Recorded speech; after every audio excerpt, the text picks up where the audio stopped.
Hold on for a second. What's up, YouTube family? I would like you guys to make sure you like and subscribe to our video. It would help us get into the algorithms so we could be seen and bring more engaging content to you guys. So like I said, like and subscribe to our YouTube channel. Appreciate you.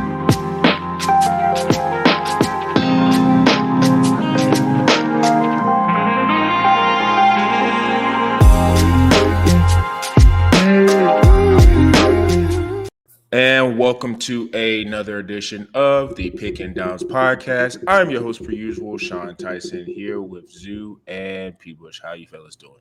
I'm doing all right, man. The Bulls have had a little bit of a busy day today. I'm sure we'll get into that in the latter half of the podcast here tonight, but still a lot of moves to be made, I think, across the league. Obviously, the Giannis sweepstakes are in full swing.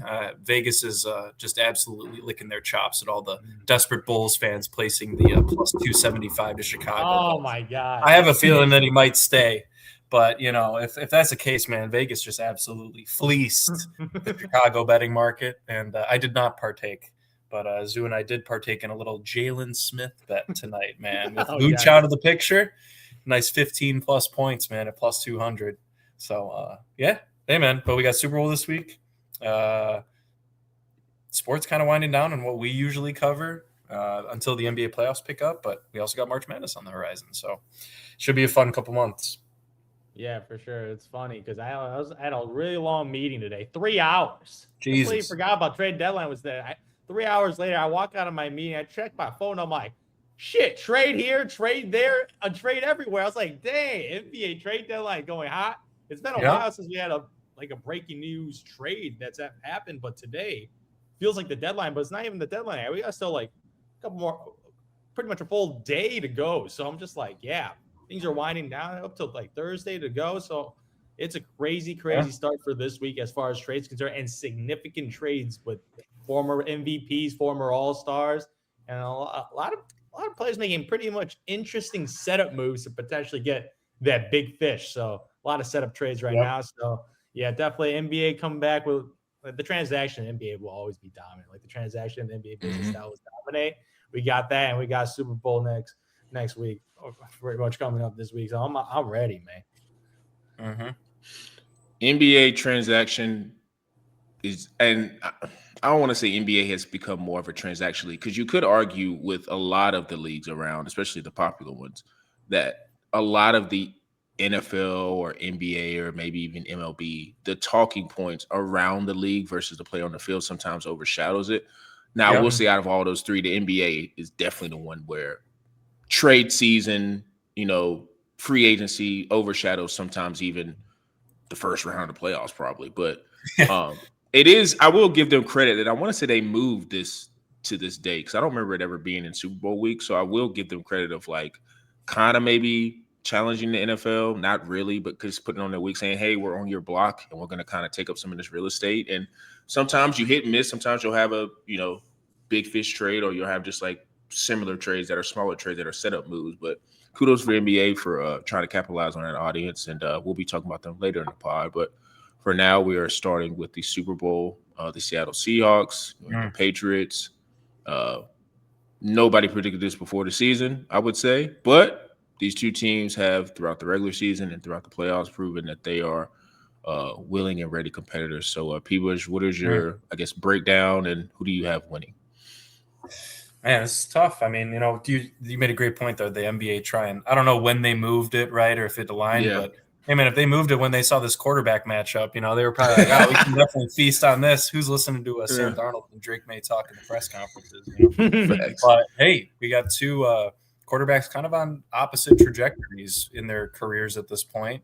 Did not expect either one of these guys to be here at the beginning of the season, or hell, maybe even halfway through the season. And that's, Sam Darnold with the whirlwind of his start to his career. And then obviously Drake May being in his second year, heavily ahead of schedule with the unbelievable head coach, man. It goes to show, and we've said this plenty of times throughout the NFL season, if you get a fresh head coach in right around when you get a new quarterback coming out of the draft, even if it's your second year, we saw it with Caleb and Ben, we've seen it with Vrabel and Drake May. That's the most ideal way to do it. Darnold did not have that luxury. He unfortunately had to wait until he was 26, and he worked with Kevin O'Connell up there in Minnesota. You could also argue the year before with Kyle Shanahan as well, but it goes to show that coaching matters. And Mike McDonald and Clint Kubiak, who is going to be potentially Fernando Mendoza's coach in Vegas, depending on how the draft unfolds. It just shows, and I think Seattle will, looking forward, it's always the thing. Oh, Clint Kubiak, he's not a great coach. Don't hire him. They want to keep him, right? For continuity. His scheme obviously worked with this team that they are hoping to keep together, I'm sure, year over year. But they're in this game. They're here right now. It won't be finalized until after Sunday. Kubiak going to Vegas, and they have an agenda that they want to get done. And I think it starts with Kenneth Walker. We've seen him have a dominant first 2 games of the playoffs. Obviously, they had their bye in the first round. And that mostly hinged on Charbonnet getting injured, which I think a lot of fantasy owners would have hoped would have happened sooner in the year. But that was the case, and I think we mentioned this last week. The Seahawks may not be here if Kenneth Walker had to do a full workload season because of his injury issues in years past. So this is once again, this is what they planned for. They wanted him to be fresh and ready. And, the Patriots defense on the rushing defense side, they're not jokes, right? I think we all agree that their defense is better in the secondary on the New England side. So it might be a little bit more difficult for Darnold to get JSN going. I think he'll have to rely on guys like AJ Barner, Cooper Kupp even. Might be talking about him, a nice little prop bet later on. But I think they're going to do everything they can with Christian Gonzalez to shut down JSN. Now, we've said this plenty of weeks. You got to shut down JSN if you want to beat the Seahawks. Yeah, good luck, man. Like he'll find a way to get open. He is one of the smoothest route runners that we've ever seen. And Tom Brady echoed that, so it's got to be true. But on the defensive side for the Seahawks, they got to go up against a running quarterback, right? We've seen Drake May really win this year, and especially in the playoffs, with his legs. He can throw the ball, and he's thrown plenty of beautiful touchdown passes. The one to Kayshon Boutte down the sideline comes to mind, especially. He's got a safety blanket in Hunter Henry that you always got to be aware of on the defensive side of the ball. To me, and maybe you guys have more insight on this than I do, the fact that they've kind of completely moved Travion Henderson out of the game plan just blows my mind. I mean, Ramondre Stevenson's actually had a damn good season. He's had a damn good season. But you think strong. Exactly. But, for a couple big plays against the defense in Seattle, they might need to use Travion a little bit more to get in the passing game, just break open that defense, make him respect a little bit more. I think that's going to be a key to the game, is getting him and Ramondre going. But my biggest concern, the Pats O-line, man. I mean, they drafted Will Campbell to protect Drake May. And I'm sorry, but, I don't know where Will Campbell went, but it had to have been a top 10 pick. And maybe in the early 10s. But he might have been like top 5 or 6. Yeah, I'm not sure exactly where he went. But he's been kind of getting abused. And, all I hear on Twitter is, Drake May's had Mr. Schedule, Mr. Schedule. And then they all clap back saying, well, he played – 3 top 5 defenses in the first 3 rounds. And you got to give him credit for that. Texans, I think, were the toughest. The Broncos game was the Broncos game. But this Seattle defense, man, like they're not as aggressive as Houston, but I think Seattle is just a better overall. They're almost a mirror image of Houston minus the star defensive players. They just have quality all around. But they actually have good quarterback play. And we saw that if CJ Stroud played a competent game against this Patriots team, I think they win that game for sure. And it was on the road as well. Now you're in a neutral site. Another big thing, and Sean, you love to talk about it. I know it's 2 weeks by, but New England does have to go cross country for it. They'll be adjusted, I'm sure, at this point, being over there for a full week. But Seattle's right there to San Francisco. They could jump back on a plane and hop home for a night if they really wanted to, if they needed to do something or get some treatment or something like that. I really think it comes down to Seattle's pressure on Drake May. Drake May and Sam Darnold both have the youth and more of an inexperience in major moments like a Super Bowl. So I think that might come out to play. But Seattle's just going to have to do something about stopping Drake May from getting outside the pocket and making huge plays, because that's the only way, in my opinion, that's the only way the Patriots are going to win the game, is if Drake May runs for 80 yards and 2 punch in touchdowns on the rushing side. So, but at the same time, I think that's 100% what they're game planning for. I would not be surprised if Drake May ends up throwing the ball a little bit more than he's used to, because it is going to be hard to move the ball. We saw Kyron Williams really struggle against the Seahawks defense, and I just don't think Ramondre and Trevion are going to be as big in the rushing attack, but the passing attack is where they're going to need to shine. So I got the Seahawks in this game. Not sure what the spread's at right now, but 4.5. 4.5. Yeah, I'm not taking them to cover necessarily. I mean, they probably could, but this might be a more defensive battle than we're expecting. But we'll see, man. It's kind of a pick 'em game because it's just there's no clear favorite. There's no Mahomes. There's no Brady. None of that. It's kind of two new faces, and it does make things interesting. Yeah, absolutely. Because you're looking at these two teams, man. If I said this was the Super Bowl at the beginning of the year, man, I'll be like, what are you? Because if you look at this Super Bowl, based on the regular season performance, we shouldn't be surprised. Like, these are teams with 14 wins in the regular season. A lot of people, including me, I was like, okay, it's a pretty good story. Sam Darnold story. Saw the Vikings last year. Pretty much saw the same exact story. Had a great defense. Had an elite receiver one. Pretty much Sam Darnold had a good year, and then in the playoffs turned to a pumpkin. But he obviously changed that trajectory with what he did in his previous playoff performance against Matthew Stafford, the LA Rams. Right now, he got them in the Super Bowl. And what Drake May is doing in his second year is, I don't think anybody in this world had Drake May playing pretty much second in MVP voting as a second-year guy.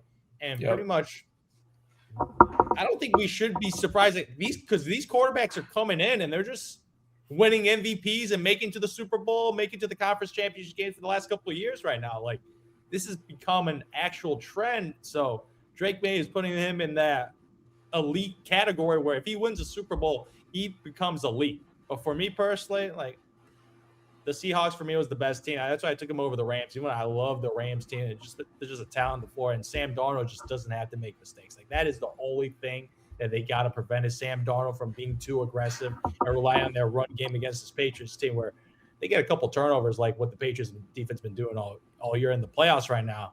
That's what's going to win them the Super Bowl. Because as you mentioned, like, Drake May hasn't really done much with his arms in the playoffs. Doesn't really have to do much. He's been a game manager, right? So pretty much in that situation, I don't think you could be a game manager and beat this Seahawks team. So for me personally right now, the Seahawks, no doubt in my mind against this Patriots team. I think they were a year too early. I think they're definitely a year ahead of schedule. And what they've done this year, even if you're talking about the competition, the playoffs, like, they beat some solid teams, but very lopsided teams where they weren't balanced offense and defense. They were either really elite defense, pretty much an elite defensive team, and the offense was not an elite category. So for me personally, right now against the Seahawks team, where it's been a really, really balanced team. Like, obviously defensive wise, in the regular season, they were number one in points allowed, like 17 points a game. So it's going to be one of those ugly, ugly games again. As you mentioned, Drake May's going to need to use his legs because I don't know how else to do it, because this defense allows 17 points a game in the regular season.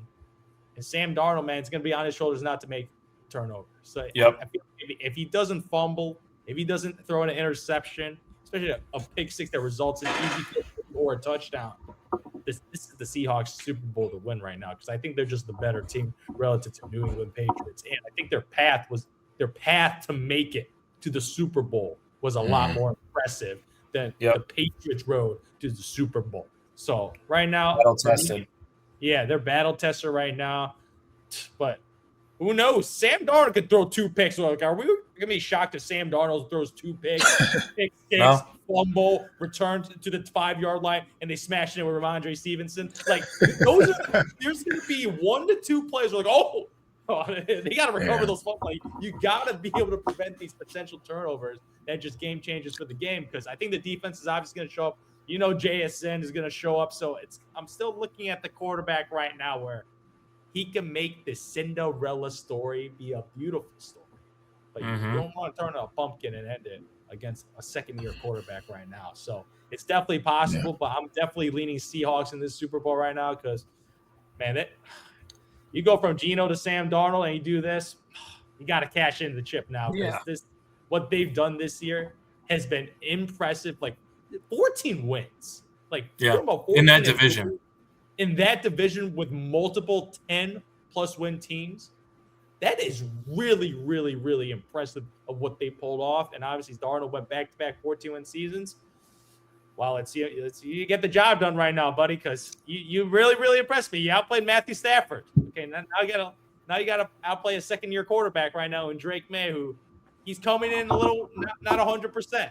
Not 100%. So time for Sam Darnold to take care of business right now. But it's a crazy thing to say. I'm getting ready to watch Super Bowl Sunday with Sam Darnold. He's the favorite. He is the Vegas favorite to win Super Bowl MVP. Crazy. That's crazy. To understand those points. He is the Vegas favorite to win. To go to JSN. That's a crazy statement to say, but good for them. But yeah, for me, I got the Seahawks in this game. I'll actually be shocked if the Patriots get the job. Did Cooper Kupp win it that year? Super Bowl MVP? Because I'm looking at right now what his stats were. Yeah, he had 8 passes, 92 yards, 2 touchdowns. Maybe it was Stafford. Stafford. So he won it. Oh, he did. Oh, they gave it to Stafford? Well, it says he was. It says Cooper Kupp was the Super Bowl LVI MVP 2022. It would have been Odell. Yeah, because Odell was like scorching hot. And I remember he had that touchdown early too.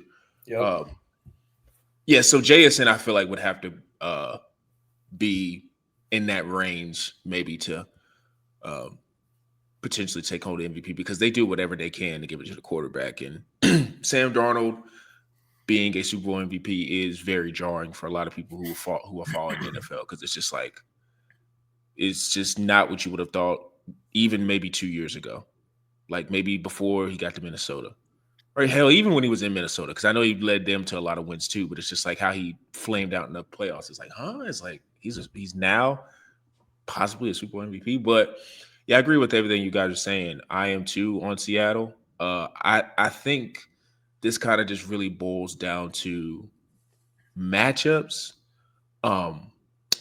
Before I go into Seattle, the only way I see New England kind of making this a game is if I really put in a lot of faith into Josh McDaniels as a play caller and putting Drake into just like basically plus positive plays all the time. Now Drake has to execute it, but like McDaniels has been here a lot of times. So I think that could bode well for them if you give him all this time to maybe study Seattle's defense and kind of just hammer home the fact with Drake, like, hey, here are some ways you can make some plays. And possibly that could happen. But that's the only thing I could see from the New England side where it's like, okay, that's an advantage. But even with that, I just think with Seattle and their defense specifically, I just think I've kind of been saying this throughout the playoffs, but I think every level of their defense is insane. Like Texans too, like they're probably the only defense where it's like you look at every level, it's like, okay, I just don't see a weakness. But with Seattle specifically, like Nicky Memore and DeMarcus Lawrence are the two guys I'm looking at, like, especially Memore, because he's a guy that could basically line up as like an outside linebacker and blitz and make an impact play, or he could cover one of your slot receivers. And this is not to say that I think if you put him like Memore and Diggs on an island that he could cover Diggs, but it's like having that safety blanket that Drake May has always has, getting him a little off kilter would maybe could maybe alter the game. But defensively, I just think it's going to be a very tough matchup for Drake May, because also too, I mean, I don't know who the defensive coordinator is of the Seahawks, but Mike McDonald's got his hands all in that, and I do think that he's going to have a lot of different looks to throw at Drake. And it being because people always talk about, and I get it, because on offense it's like you want a clear playing surface and you want it perfect because you can run your offense how you want to run it, but that also benefits the defense too. And if you're able to have equal footing and a clean playing surface, that's going to be able to put you in positions where you can blitz and do all kind of different types of stunts with those guys. And I think it's going to be a lot for Drake. And two, he hasn't been the greatest with holding on to the football. He's had a lot of games where he's turned it over. I think I saw one where he's had 6 fumbles, 3 he lost, 3 he got back. Now Dallas, or if any, not Dallas, but if any happened in that Denver game, I'm not blaming on that. And I know the Texans game, it was wet, but even still, like I want to say maybe he had a few against the Chargers, Not sure, but I'm just not. I'm never excited when I know that my quarterback has the ability to give the ball to to that team, because what I can see is like how we were watching the last game with the Rams and the Seahawks, where when that guy fumbled that punt, that shifted the entire momentum of the game. And if you're doing any of that type of stuff where you're putting this team in the Super Bowl in advantageous situations where they got a short field, Seattle is the type of team where they're just it's a tilt. Like now it's that maybe you just had one turnover and it's 10-0, but now you look up and you think you're doing well and it's now 24-10. Like you just can't never catch up. So I feel like with Seattle, that defense has the ability to maybe force Drake into some uncompromising positions. And then offensively, I'm not nervous, and I'm not saying I don't feel bad. I don't feel like, I don't know if Sam might turn it over. Like I do think if he were to say just had one interception, I think he'll be fine. Like I think oddly enough, I think this is like he passed all the tests. So now this is just like, just turn the paper in. Like I know it's a Super Bowl, but it's like, just turn the paper in. You've been playing well the entire time. You have JSN. Like I think you just do what you've been doing all playoffs long, and also feeding Kenneth Walker, who's a beast as well. But you know, I think he would be fine if he were to throw a pick. Now, if it's a pick six and it's the first play like Dante Moore against Indiana, maybe that would rattle him. That would rattle anybody. Like if it's that type of play where it's the first play from scrimmage and he throws a pick six, then we may lose Sam Darnold for the entire game. But I don't think that's going to happen, and I think that Seattle is going to. I think they can cover that 4.5. Like I don't think it's going to be a blowout. I don't think it's going to be like a 15-point game, because it's just blowouts don't happen in the Super Bowl. Like I mean, I think I maybe can count on once or twice. Who was Eagles? Eagles. Last year was they were up 27-0. Yeah, that was a beat. I totally forgot how much of a beat that was. That was the worst game I've ever seen for a Super Bowl. That start. An over. Wasn't there another? Because I was thinking about another blowout. Wasn't there like didn't Peyton Manning get blown out? I think. Peyton Manning versus the Legion of Boom. That was a blowout. Ugly game. Oh, so now there's history. I was on Seattle precedent. I remember that. I remember that too, because I was on Peyton Manning. I was watching. Everyone took my money, and I was like, "Oh, give me that back." And then you very much. Yeah, I remember. I do think it'd be that, but for this game though, I think the under is where you would play, because it's just, I think nerves. Stuff happening. These are two brand new quarterbacks.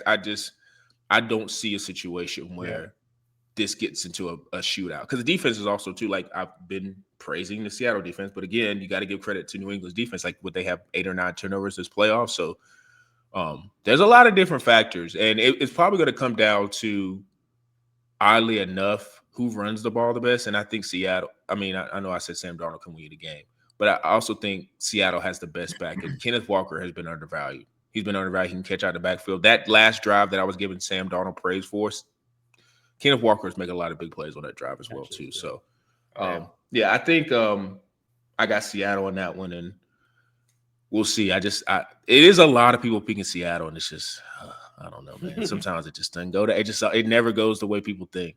It just doesn't. Is your bet the under? Yeah, I bet. No, that's not my NFL bet. It's the one that you're probably about to say. It's a combination. I got another one that I could do, but Cooper Kupp's, it was part of it. Yeah, but I'll say mine real quick. There's a lot of props that are. I mean, KW3 is actually the anytime touchdown favorite, which I found to be a little surprising. Yeah, rushing touchdown makes sense. Yeah, Ramondre plus 145. Very interesting. Very interesting. But they're just pricing in the fact that Drake May can steal the goal line. Drake May, I do like Drake May rush. Drake May anytime is great, but once again, I just think if there's one thing Seattle you're game planning for, it's just stopping Drake May from getting any sort of rush attack. Easier said than done, of course, and it's still a solid bet. But a couple others I'm looking at. I know we said it's going to be defensive, but I just think if Seattle's playing up, and I think Drake May is just going to have to throw the ball a little bit more than he usually might like to. So you can get him at alternate 225 passing yards at minus 100. Like that's not bad for 225. I'm going to parlay that with Cooper Kupp 3+ catches at minus 174. I mean, 3 catches at minus 170. I think, to my point earlier, Christian Gonzalez they're going to do everything that they can to stop JSN. Security blanket, AJ Barner and Cooper Kupp. Those are two guys to probably target in the passing attack for Seattle. JSN is egregious, man. 8 catches is like minus 500. I mean, it's crazy. And then to round it out, I am going to put an anytime touchdown in there. Once again, I think Hunter Henry could be an interesting play this week. I know, Sean, you were just talking about how Seattle linebackers can really cover the tight ends, but there's a guy that Drake may trust more than anything. Yes, they have Stephon Diggs, but Hunter Henry was with him last year too in the struggle, just like Diggs was. And I just really think at plus 230, pretty solid value. So if you parlay all that, it's at plus 620. I already put a nice little 10 piece on it. I can't tell you guys about my parlay and not put any of my own money on it. So I'm sure I'll have other ones. I'll have a lot more favorable ones at lower odds, but just kind of a reach 3-leg parlay. Mm-hmm. For sure, man. For me personally, I'm looking at this right now, and I think you briefly mentioned it. Drake May rushing yards, man. I like Drake May having to be able to look down the field and be like, nobody's open, so I gotta extend the play. I gotta rush for the first down, and I saw a lot of that in the playoffs so far for him. Either it was weather conditions or an elite defense where nobody was getting open. But the Drake May rushing is, for me, 36.5, minus 110 right now. But FanDuel got a little boost. So that gave you plus money, man. Plus money for a Drake May hitting overs on the 36.5 rushing yards. For me, that's one of my favorite plays, just based on the historic play of Drake May in the playoffs, and the passing is not going so well against these defenses right now. I know you said that he's going to have to throw it down the field, but I feel like a lot of people ain't going to be open. What are you doing when you're not open, man? You got to extend the play, and Drake May is one of the few quarterbacks that can extend the play with his legs and being an effective rusher. And I'm not going to lie, I see that anytime Tutty at plus 295. That's a cute little bet right there, man. I'm a cute little bet over there for a little 5-piece on it. Yeah, exactly. Just a cute little bet over there. Just because I don't know who's going to score for New England against defense right now, because obviously Drake May can always get, if one of his guys get open downfield, he can obviously make a big ball throw and get that touchdown. But outside of that, I just see a lot of 3-and-outs on both sides, and it's just going to be one of those grinded out type football games where we're just watching the game. We're just waiting for the first mistake from the offense. Like defense, special team is going to make a play. Oh, wow. Make a special play, boom. So that's what I'm saying right now. It's going to go down to the defense special team play right now. So I feel like the offense right now is just game managing and avoiding turnovers. So for me personally, that's my play right now. Just Drake May rushing. The touchdown do scare me, depending, because I don't think there's going to be that many red zone situations. So for me personally, I'm just going with the rushing yards right now. Yeah. I kind of feel like, I'm being influenced because I was watching how now they have all these plays with like former plays that happened in the Super Bowl from years ago. And I was watching, it might have been Seattle. I don't know who it was, but it was like, there was this no-name player that went for like 4 catches for like 80 or 90 yards. I don't know who it was, but I think it might have been Seattle. And Seattle, because Russell Wilson was throwing the football. Javon and it was Curse? just like it was a receiver. It's like Matthews, I think, or something. It's like some unknown receiver had like 4 catches and it was like a crap load of yards. I think it was Curse. And I was thinking about like, just sometimes in the NFL, it's like that it feels like in the biggest moments, sometimes they have more players that have like unsung heroes. Jermaine Curse. It's like, it was Jermaine Curse. So that was a guy. I didn't know that was his last name because I was thinking about Javon Curse. I think the safety or something. Yes, I said that. I was thinking about that. Yeah. I was thinking about somebody else. But it's like they have more like things where it's like, what's the guy for David Tyree or whatever that made that catch against Eli Manning? It's like they just have more of those moments in the Super Bowl. Yeah. They just have those moments. So it's like part of me just wants to take like a flyer on, even though this is not my pick, but it's like we were talking about Travion just a minute ago. I think part of the reason why he didn't is not getting action, probably because he just can't pass block, and he's just probably only a situational guy. Mm-hmm. So that could maybe be a wrinkle that I was speaking earlier about Josh McDaniels maybe using and scheming up something on maybe that first drive where it's scripted, where Travion gets like an open swing pass or something, and he can go 55 yards because he does have the speed. Because actually for him, anytime touchdowns plus 1,400. So the likelihood of that happening is very low. That's crazy. Very, very low. But he's a gadget guy where in a pinch something could happen. But I was thinking about just we talk about Seattle's defense, and it is kind of difficult if you look at just New England on the surface. And I know they're at the Super Bowl, but it's like if you just look at their weapons, I mean, Mac Hollins, Kayshon Boutte, Hunter Henry, who is a reliable target, Stephon Diggs, and Travion Henderson and Ramondre Stevenson, respectively. But it's any of those receivers, if I'm Seattle's defense, none of them scare me. Yep. Except maybe Stephon. So I'm like, I'm thinking about, I've already kind of said, like with Cooper Kupp, I do think because of what they're going to do on New England side with JSN, like I don't think JSN is going to have like a bad game, but I think they're going to be ultra focused on him.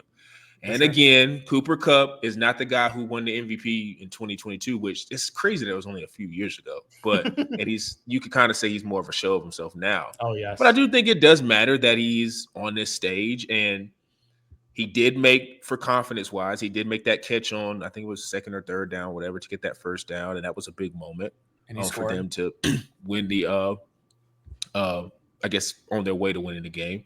So it's like maybe he gets out there and, you know, at 25-yard line, Sam Darnold's getting the troops down the field, and he hits Cooper for a couple passes, and now he's in the end zone. So I do like Cooper Kupp with an anytime touchdown.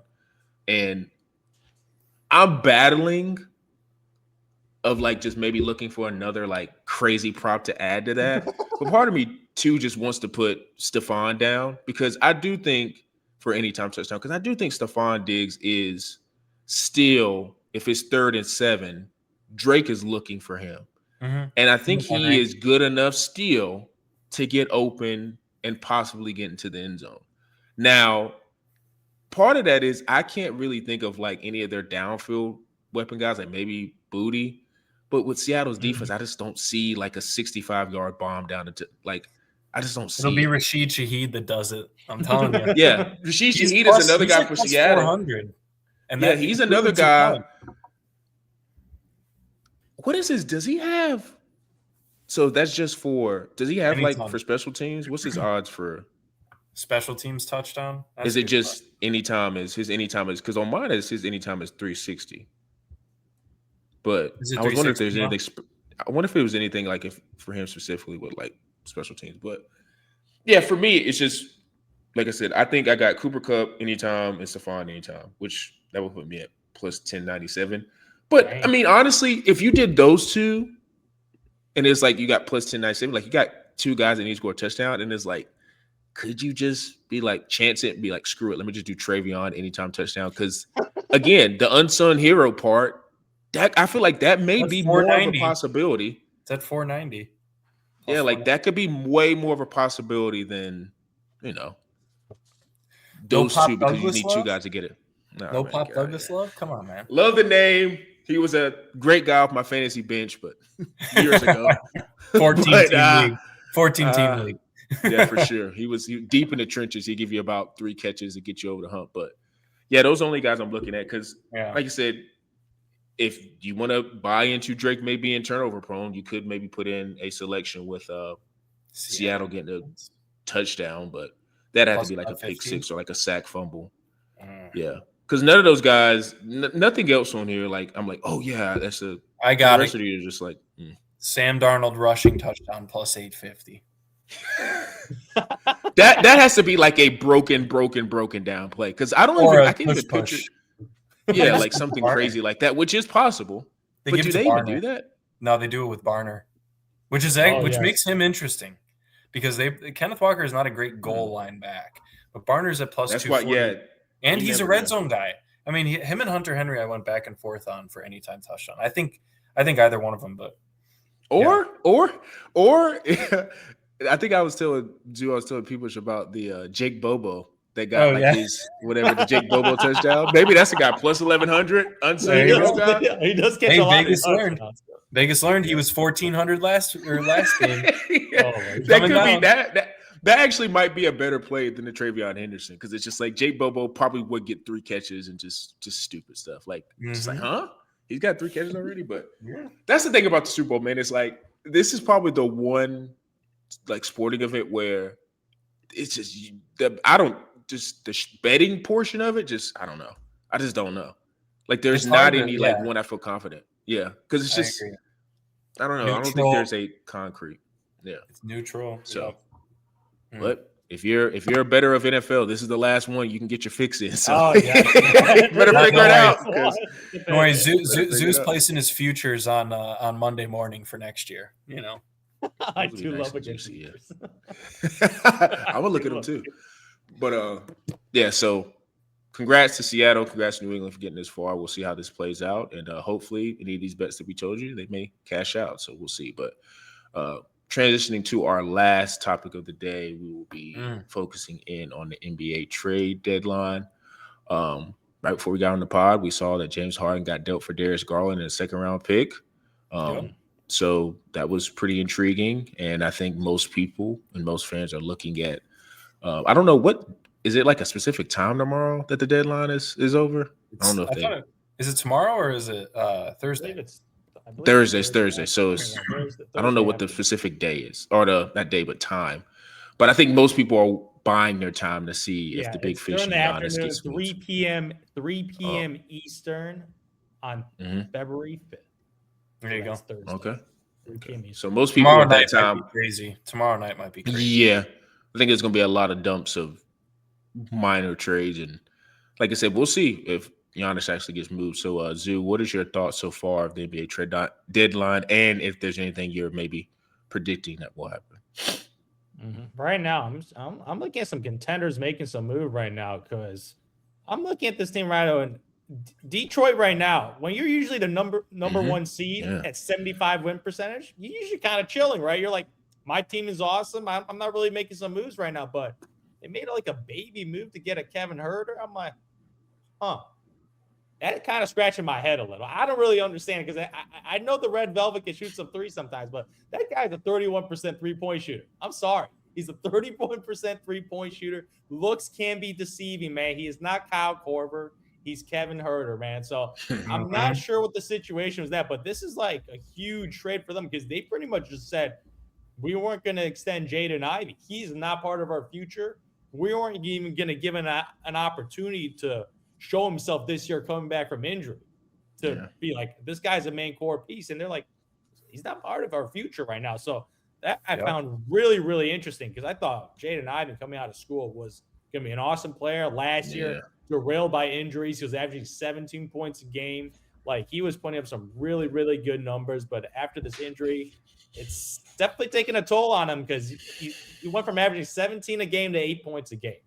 So that is a massive drop-off. Hopefully it doesn't become a Lonzo Ball situation where your career's just over from injuries because I know enough Chicago Bulls players, they get a guard, have a catastrophic injury, and then their career's kind of over. So I've seen that story way many times, but I love it for the Bulls for taking that risk because they gave up just Kevin Huerter, man. Are you kidding me? Whatever. Kevin Huerter, I'm sorry. Like, he is what do you call a low-ceiling player, and they got a guy in Jaden Ivey, who I think if he stays healthy and comes back to where he was pre-injury, that is an absolute steal. And you might get him on a discount on a contract right now because we're looking at contracts right now because if you're one of those guys that make $40, $50 million and you're not a perennial all-star, like you are sinking team salary cap space right now. Yep. Like you're absolutely sinking salary cap space right now. So a lot of contract maneuvering right now. And as you see with Minnesota right now, they pretty much just got rid of Mike Conley's contract pretty much. Like they just said, Mike Conley, bye-bye. We don't want your contract in. Open up some cap space to get a potential Giannis trade right now. So people are working the lines right now because they're looking around the league right now. I know OKC is great. I know the Denver Nuggets got Joker, but they see that there's a path for a lot of teams to make a significant move. I would say more in the East right now because if you're in the East, you got to pound in the East right now because that's what the Cleveland Cavaliers did with James Harden. They said, Darius Garland, this guy's small. Donovan Mitchell, we're going to get a bigger guard because we believe in a bigger guard will be better in the playoffs, even though James Harden's playoff history has been pretty catastrophic in recent memories right now. So, but if you're in the East right now, I'm like, the Detroit Pistons, obviously, number one seed, they made a small move. But you look at the Knicks, Boston Celtics obviously made a move to get Nikola Vucevic to come in town and add a center, a stretch five, which fits their prototype with the guys they kind of had. They had an Al Horford. Horford. They had a Kristaps Porzingis. So they just kind of like these old dudes that shoot threes and get some rebounds. Camp in the corner. Yeah, pretty much. They like space. They love 3-pointers. So they got a guy in there where you got a center position where you get an upgrade at center, but defensively not the greatest addition. But nope. I feel like these teams, Detroit, the Knicks, Celtics, Cleveland Cavaliers, these are the teams to watch out right now because the Eastern Conference, like, are you going to be surprised if any of these teams make it out of the East? Because, like, I would say they're all in the same tier, even though I know Detroit is at a 75-win clip, but I feel like they're just still in the same tier as the Knicks and the Celtics right now. Give me Boston. Yeah, maybe Boston, because of experience, and maybe Tatum comes back this year. So He's coming back. Yeah, if you're in the East right now, I'm looking to add players right now because even just making it to the finals, you never know what happened in the finals. Someone tweaks an ankle, someone gets an injury. The luck could just roll on your side. So you just got to put yourself in the situation to win it. So I don't know, people in the East. I don't know if Giannis is going to go East because I feel like if Giannis gets traded, they're going to send him out West and have him fight over there with the Western Conference teams over there because it's a different gauntlet over there relative to the Eastern Conference. So I'm just like, if you're an Eastern Conference team, look for some prime asses to add to your roster right now because this is a terrific chance for your team to make it to the NBA Finals. Especially with a lot of teams on their heels waiting for more Giannis, situations, right? They're all kind of playing off each other.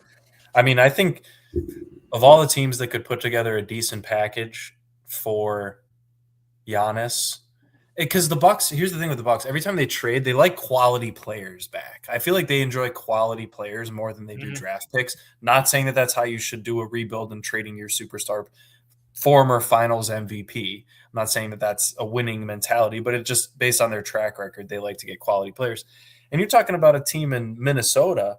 I don't know if I'd trade all three of these guys, but McDaniels, Naz Reid, and Julius Randle could all be two of those three plus maybe a couple picks. Definitely Jaden McDaniels. Yeah, he's the prime. He's the crown jewel. He is for sure key starter right there. He's a key starter. And then honestly, if it was between Julius Randle and Naz Reid, I'd probably take Naz Reid for age and a little bit cheaper. Yeah. Giannis and Julius Randle would not mesh well together, I don't think. But, if you're getting Giannis, you probably take what you can get. And maybe you flip Julius Randle. I don't know. But, you hear the Heat being talked about as well.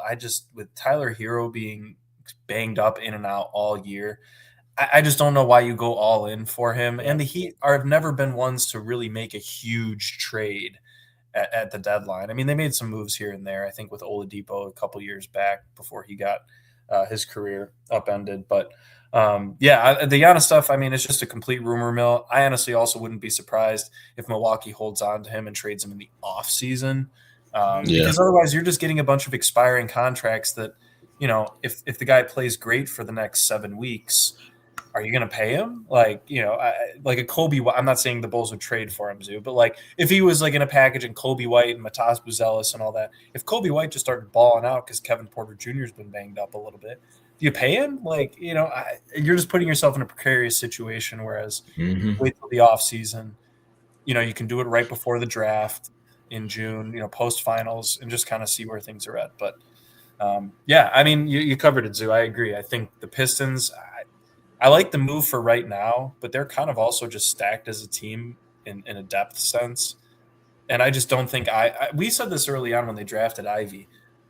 You might have seen a way for him and Cade to play together, but they're both so ball dominant guards. Like Cade is obviously more of a point guard because he distributes more, but they are combo guards at heart, both of them. And I just never really saw that marriage between the two in the backcourt.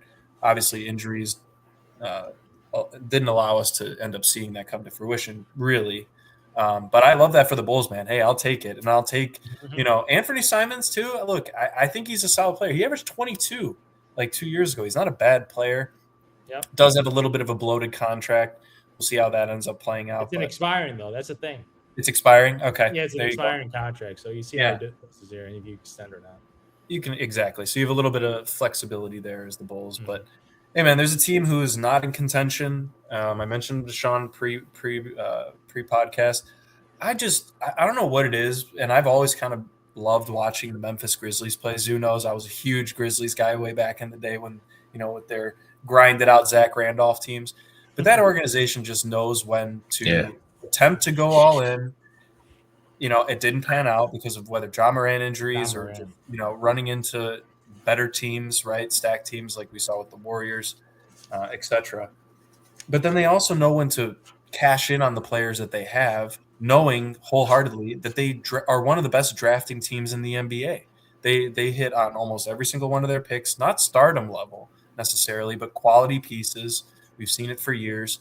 And they just did it with Triple J, man. We joked like, is Triple J an all-star? Well, yeah, he became an all-star. Is Triple J like worth a couple first rounders? Well, we turned, look what they did with Desmond Bane and Triple J, man. We're talking about like massive hauls. What, 7 first-round picks? 8? I think it's close to 8 first-round picks. How many did Desmond get? 4 or 5? 4, I think, yeah. Yeah, and then they just got 3 for Triple J, with the biggest thing being it's I forget is it Phoenix's pick this year?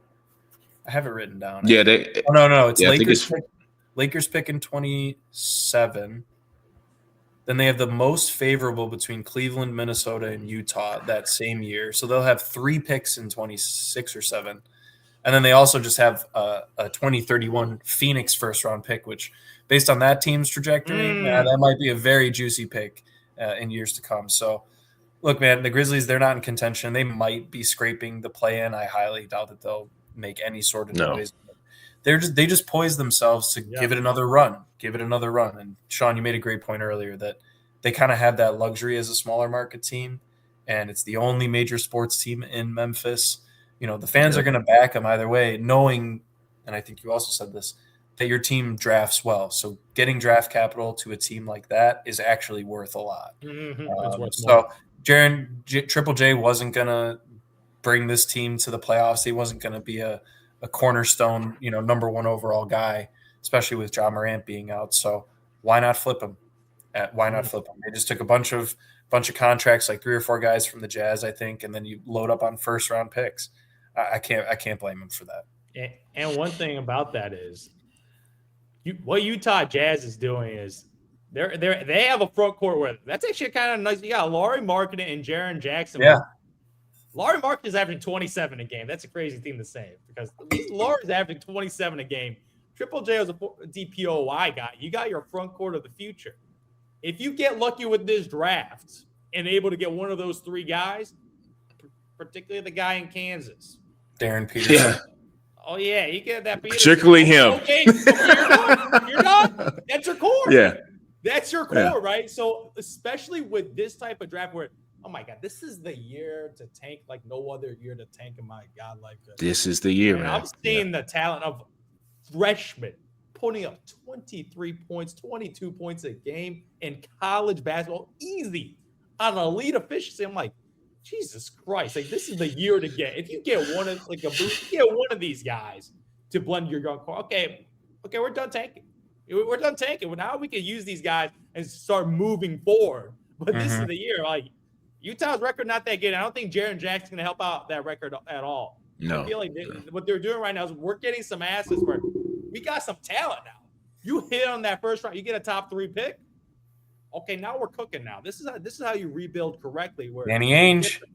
Yeah, Danny Ainge could build a roster, and right now you obviously got the rookie coming in this past year, and now you're adding some additional talent right now, and that fits the time frame. Right, like Jaren Jackson might be on a max, but he's still a young player right now.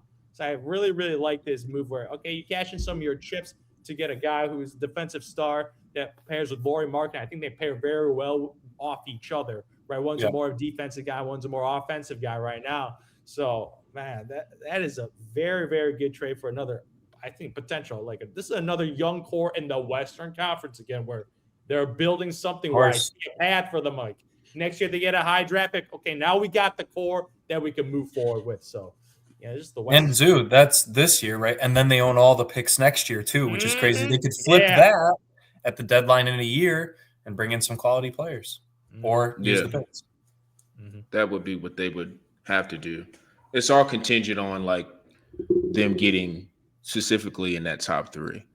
They have to get in that top 3, because if not, then And that's the thing with the lottery. That's like such a like like if I was a GM or like president, whatever, it is a lot of anxiety with like, okay, you can see the plan you're trying to implement, but it does also depend on like you gotta and I Literally a always talk about this lottery. being rigged, but you gotta get that. You want to get in that top 3 because it's like it's not as exciting if you get a top 6 pick because then it's like, yeah, the draft is deep this year, but it's like if you've been watching college basketball, and I haven't been watching a lot, but we just all know the top 3 to 4 names, and it's just like you would rather land one of those because then if you land one of those 4, you really are truly done. Then you just bring all this talent in there, and then you start seeing, okay, who meshes well with what. Because also too with Utah, where that's why I was like, at some point Utah, like, okay, you're drafting and flipping, and sometimes I feel like GMs do that just to keep their job. Because like, look, we're getting picks. Yeah. Well, like at some point for the last like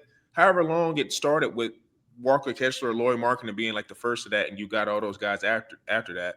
It's like you got to start putting that to like now we're in the play-in, we're in the top 6, like because you got a lot of young talent, and I feel like it's more added pressure because Keontae George is playing out of his freaking mind. Yeah. So it's like you got to capitalize on that. You got to start figuring out who would match. So ideally, with this trade with Triple J, which I think was a great trade for them, you get that centerpiece, and then hopefully you get in that top 4, and then you can really start seeing some things moving for Utah along with Ace Bailey. But yeah, the over prevailing thought is just where's Giannis going to go, and I just don't see the package in the West that Milwaukee would want because I don't see him getting traded to OKC or San Antonio. No. So I think you just throw those teams out because I don't think they want to break it up yet. No. Maybe, and to your point, people, it's like maybe this summer is where I think he more likely gets moved because there's also too. I think there's more teams that get like there's other teams that could throw their hat in the ring with like more picks and players or whatever. But I do think that like if he were to get traded before the deadline, it would probably be somewhere in the East. And if you're Milwaukee, if you're trading a guy like Giannis, which it doesn't take a like a brain, whatever, like anybody that's got a half of a brain to be like, oh well, like I like draft picks, but I don't know if I would want these players. Like, no, you want players and a draft pick. Or if you can't get players, get one like really, really good player. Like, say for instance, if Utah was trading, like, okay, I'll take a Keontae George and like picks. Like, if you could do that, then yeah, that would be a possibility. But if I'm Milwaukee, like I'm doing everything I can to get maximum value on it. Like, you're not gonna just give me, like, for instance, when they were talking about Golden State, I don't understand that trade. Like, you're trading Jimmy Butler, who was injured. If not, then we'll swap him for Draymond Green, who's never been in any other system. Pods and like those are spare parts. Like it's just like I don't understand any of that. Like, and the picks, like even if you were to get those picks, it could possibly be high, but I don't know. It's chancing, and it's like further down the road. That's why I think in Milwaukee's cases, they kind of still want a promising young player and then picks because it's like they got to have something to build, currently. And also, if once they draft a guy that you could pair him with, right? So everybody's just going through and sifting through and seeing where he would land. Like, I still more than likely think he's going to land in the East. I just don't know if it would be before the deadline or if it's going to be after. I'm more likely to say it would be after. Just because I just feel like if they were to do it now, it just feels rushed, and it's just they're not going to get the best package. I think it would be foolish to do that. So, I think what I've seen lately when I was last looking online is that they were saying like Miami or Minnesota, but then again, it's like the packages you would have to give up if you're either of those franchises is like, what is Giannis going to? Right. Anthony like Edwards. In Miami's case, him and Bam. Who else? Who else is on the team? It's like, that's a tough look. You go to Minnesota, him and Edwards. Who else? Like, I don't know who else is going to be on the team. So it's like, I do understand that those are two, I guess, likely destinations, but it's just like, if I'm Giannis, I do kind of still want to go somewhere where, there's a possibility of me having someone else. And I'm not saying like Bam and whoever else I just said, like those are quality players. I'm not disputing that, but I'm just saying like you still kind of want to go to where there's a decent core. Like that's why like I don't know why Houston doesn't get brought up more. Like, if I'm Milwaukee, I'm looking at rosters. It's like, if you tell me I can get Sengun and Reed Shepherd and whatever picks they have, I would take that deal in a heartbeat. Because those are two core guys that I could get. And there's a possibility of me getting picks. Like, and we already know what Sengun could be. Reed Shepherd has shown that he's growing now this year. So those are two guys. And if you're Houston, you still got a lot of good core pieces around them, like around Giannis. Now, you don't have a point guard, but you can go freaking go get Mike Conley off waivers or whatever. We'll take a first rounder for Mike Conley. We're shopping Mike Conley right now. Veteran point guard. Yeah, you can go get him or whatever off the buyout market. So, like, that could be a possibility. But if I'm Giannis and I'm the Bucks, like, that could be, if you dig into the theory of, like, I want to get him to the Western Conference, like, that kind of checks off all your boxes. He's out of the East. You're getting quality players back, and you're more likely getting picks. So that could be. Now, I don't know how many picks that Houston has, because I know they've given up a decent amount. But they're going all in for Kobe White. They're just going all in for Kobe White, man. But it is true, though, after all this trade deadline stuff goes on, and it's like, okay, everybody's traded their players. Once you've established whatever team that has given up all their players and traded contracts, and they kind of just got a bunch of young guys who are getting experience, you need to let those young guys play 40, 45, 50, whatever amount of minutes and just lose, because like you said, this is the draft. Like, you need to treat this draft as like, this is not coming down the pike again. Like, if you watch Saturday night, even with Derek Peterson going crazy and was obviously the best player, if you just watch, because I watched the entirety of the game, if you watch how DeBonsta moves, like, that is a pro effing, like, everything about him is pro. Movements, foul baiting, all of it. So it's like, yeah, Derek Peterson obviously is no one pick, but like, I'm not shedding tears if I get number 2, 3. Like, I'm not shedding tears because I think there's, like, to me, like, and we're going to progressively talk about in March and stuff. Like, I'm not very high on Cam Boozer. I think he just bullies a lot of players. Like, I don't think he's going to be has that super high ceiling. Like, if you watch this game, he's very ground pound. He's kind of like his father a little bit. Like, maybe got a little mid-range. He's probably got a 3-point shot. But he's just like, I always get freaked out, and it reminds me, and I'm not saying he's better than Jahlil Okafor, but it's like Jahlil Okafor was just overpowered a lot of guys. Like, he was just like, I'm just saying styles. Like, he's obviously he'll be better. Like, and Hasheem Thabeet was like so freaking tall, but he also wasn't strong. Yeah. But it's like Hasheem Thabeet was just way taller and was able to do whatever type of lobs at UConn and all that type of stuff. But for me, it's like, I don't like the guys who are just physically imposing you. Like, can you get up and down? That's why, like, people are arguing now him, because, like, everybody knows the top two, but people are arguing him and Caleb Wilson. It's like, Caleb Wilson, while he's not as offensively skilled, you can just see how he moves. He reminds me a lot of, like, what Scotty Barnes looked like at FSU. Like, you don't know what to do with him. He's just active, long, can make shots, and now Scotty has proven that he's a really good NBA player. I just always tend to go with those guys who just feel like they have a little bit more of a ceiling. But regardless of the fact, you need to be tanking if you have the ability to tank to get some of these guys, because those guys that come, especially those top two, if they come in, they are changing whatever you got going on. So once this dust settles, like, make like a decision of what you're trying to do. Like, if you're the Nets, who is at the bottom of the tiers. Like, I used to say Charlotte, but now Charlotte's balling because they kind of got their guys too. 7-game winning streak. Like, and like I said, I was one of the guys who was not very high on Confidential, but obviously he's carved himself in a role where, is it crazy for him to be Rookie of the Year? It's not. It's not crazy. Like, I know Cooper just had the 49 or 45-point game, but like, he lost. To me has been, yeah, he did. It's like, yeah, so it's like him and Khan have really kind of like been playing tug of war with it, but it's like, it's kind of, Khan Knippel was like a guy where he was like a top 5, top 4 pick. So it's like, you just never know. And I think in this draft, if you've just been, like I said, if you've just been watching college basketball, you need to get one of those guys, because they could seriously shift it. And I'm saying reason why, and in closing, the reason why I'm saying that is because I truly do think if those top two go to any team in the NBA, I think they shifted to where, like, okay, they're in contention now. That's how good I think they could be.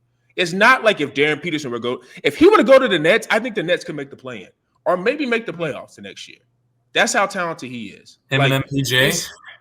Yeah, like it could be a real possibility. Like we always say, we talk about the East, like, and who knows where, like, I don't know what the lottery odds are right now, but once like I said, trade stuff settles down, start contingent, like there's a line. You either are trying to contend or you're just getting to the bottom as fast as possible. Yep. So that's the my deadline advice for the any of the NBA teams listening. You either want to be a contender or you don't. Like that's why the play-in for me is just like it. I don't want to say it's a marketing thing, but it's just stupid. The play-in is dumb. It's like it's what is the point? Like it's just like. Yeah, it's just like if I'm a GM. I don't know about getting rid of it, but if you're a franchise, you're in it, man. You're kind of just stuck in the middle because if you accidentally make it in, you're just gonna get absolutely smashed by the first or second. Think about the Western play-in. You're getting smashed by the Thunder. Like you're getting absolutely annihilated by one of those teams once you make it into the playoffs. You get a bonus for making the playoffs, though. Oh yeah, good for them. I'm serious, man. Hey, at the end of the day, that's true.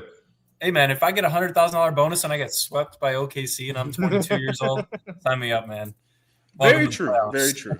That's something I probably can't relate to. So it is a business of basketball. But we will see in the next 2 days what trades actually end up happening. And you guys can tune into our podcast channel, Tyson Talks _ on Instagram, Crunchroll Knows on YouTube, Spotify, Apple Podcasts. Make sure you guys are listening, tune into that. 4 stars, 5 stars on YouTube and on the Spotify and Apple apps so we can get into the algorithms.